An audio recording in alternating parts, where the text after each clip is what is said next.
Welcome back, viewers. You're watching the Savera and I'm Shefali.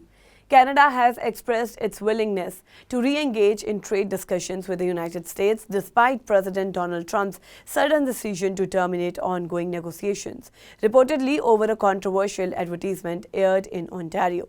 Prime Minister Mark Carney emphasized that his government remains committed to maintaining a constructive dialogue with Washington whenever the US is ready to return to the table. Speaking before departing for the ASEAN Summit in Malaysia, Carney noted that while Canada could not control shifts in American trade policy, it was determined to continue acting in good faith.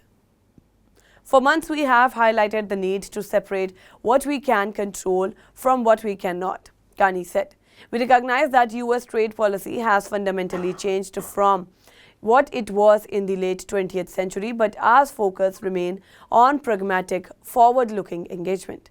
Carney revealed that Canadian negotiators have been making considerable progress in discussing on crucial sectors including steel, aluminium and energy, and that both sides officials have been engaged in detailed and constructive talks. We're ready to build on the progress once the United States is prepared to resume discussions, he added. The diplomatic setback followed President Trump's announcement late Thursday on Truth Social that he was halting all trade negotiations with Canada.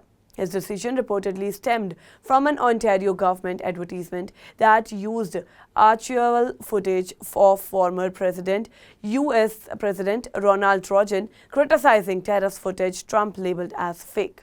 Tariffs are vital to America's national security and economic well-being, Trump wrote, accusing Canada of egregious behavior and alleging that it had tried to influence the US Supreme Court, which is currently reviewing legal challenges to his tariff policies.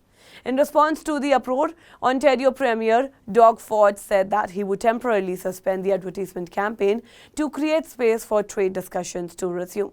At the White House, National Economic Council Director Kevin Halts described Trump's decision as a reflective of deep frustration with Canadian negotiators, who he accused of being very difficult to work with. The latest escalation adds fresh uncertainty to one of the world's largest trading partnerships, already strained by Trump's 35% tariff on select Canadian exports and his repeated remarks suggesting that Canada should become the 51st US state. Now, analysts warn that the dispute could further disrupt cross-border economic activity and unsettle business confidence on both sides of the border. That's all for now in this update. Stay tuned to the Savera, download the app and follow us on various social media platforms.